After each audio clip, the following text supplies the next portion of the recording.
Now chapter 9, and that was a neat chapter on giving, but chapter 9 is mentioning often the pillar and the cloud.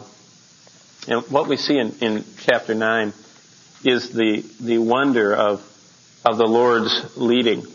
And what I told you before is that the pillar and the cloud most likely overshadowed the camp as a shield from the desert sun in the day and as a light for the people by night. It speaks of the unfailing guidance of God. Remember Psalm 32:8 says this, I will instruct thee and teach thee in the way which thou shalt go. I will guide thee with mine eye, Psalm 32. Then Jesus again said unto them, I am the light of the world. He that followeth me shall not walk in darkness, but shall have the light of light. Look at verse 23.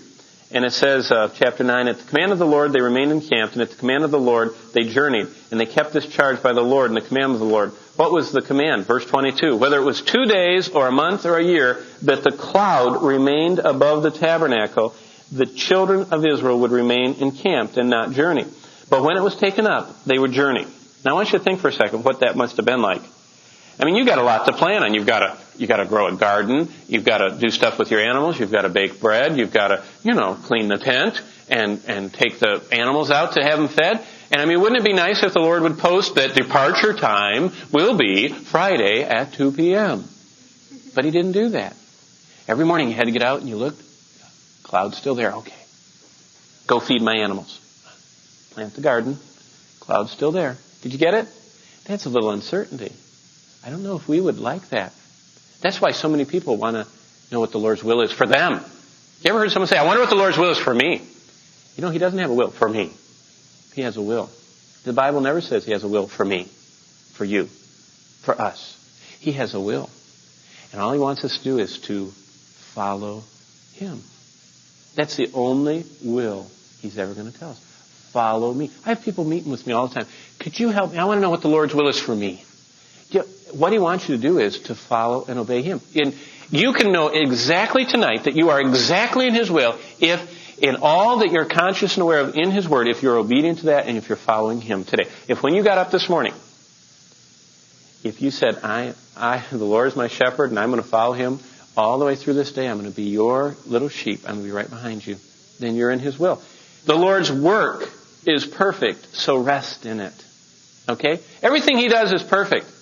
I just stood next to a pair of grieving parents in the hospital. Their son's wife was, after many years praying and waiting, bearing their first child. She was 6 months along, and something happened. And the little house, the placenta the baby was living in, exploded inside of her uterus, and she lost her blood.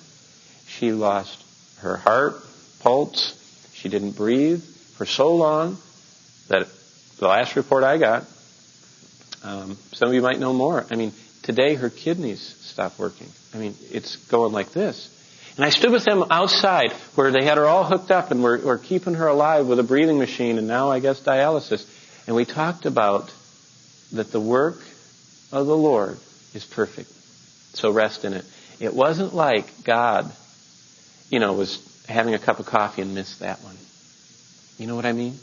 The work of the Lord is perfect, so rest in it. And that's something that we need to realize. Secondly, the Lord's Word is perfect, so we should live by it. I mean, you should live by the Word and die by the Word. I mean, if the Word of God says that no good thing will He withhold from those that walk uprightly, if we're walking uprightly and our car smashes and our children get sick, or if our daughters-in-law are near death, the words of the Lord are perfect. Live by them. They're great. They're good to the end. And I don't know if you realize this or not, but death is far better for Christians. I mean, that's hard to say, but I just was in ICU Friday with one person who had a massive heart attack, buried another one yesterday, and this person's not doing well today, a third one. I mean, death is not very far from any of us, and it's God's appointment, and we shouldn't fear it, we shouldn't hasten it, we should just trust the Lord that His Word is perfect. We should live by it. Thirdly, the Lord's will is perfect. We should just walk in it. And what's His will? His will is that we follow Him. Now, here are some principles about the Lord's will. God said to these people, and this 9th chapter is one of the most powerful chapters on following and obeying and doing the will of God. The first thing is God said, make no plans but to follow me. We make lots of plans. That's why we really want to know God's will, because we want to just do our stuff, What's God's will for me, And we just like to make all these plans. God says, don't make any plans but to follow me. And when you make that plan as the primary, chief plan of your life, that come anything, I'm going to follow the Lord, everything else falls into place. I find that some of the godliest saints are not, fidgeting around with what's the will of God for me. They're just doing it. And people come to them, they love them, they just want to be around them, they're so confident, they're so aware of the Lord. Do you know why? They're not thinking about me. They're thinking about Him. And that's exciting. Secondly, don't worry what route we'll take. Can you imagine these AAA guide readers, they're going, I wonder, boy, we should go up over the mountain that way, or I wonder what's up ahead. Well, I'm not sure. Should we check? God says, follow the cloud. Did you ever think about that? He knew where he was going. He made the whole thing. Thirdly, you don't know how long we will travel. The people, can you imagine, they say, should we make winter clothes? What are we going to do? Should I make extra fudge? Should I bake more bread? What are we going to do? That's the Martha syndrome, right? Mary just sat at the Lord's feet. Martha was just having an ulcer. She needed something. Don't worry how long you must wait in camp. Now, that would kill most people. Most people can't wait at all. It's just ridiculous to watch people. Just the cars, how they every day this happens to me coming over here to the church from Broken Arrow. Someone will jackrabbit, and I just right up behind them at the next stop sign, I'm not sure what they've accomplished, but they've passed 7 cars and done all this stuff and endangered their lives, and they're still at the same place. We're all sitting there. People just don't want to wait. And, that's a repeated, often concept in the Bible. Wait on the Lord. Wait. And He'll give you the perfection of His desires. Your only requirement is to watch the pillar and the cloud.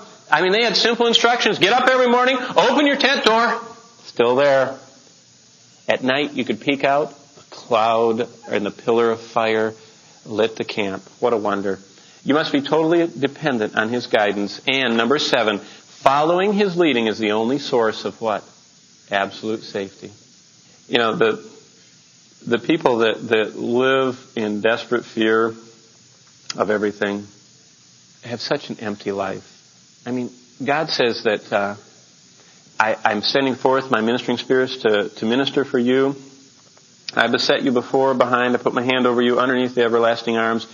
Nothing's going to happen to you apart from my will. Why do we waste all the energy to worry and to fret and to always wondering about our safety? We just follow His leading.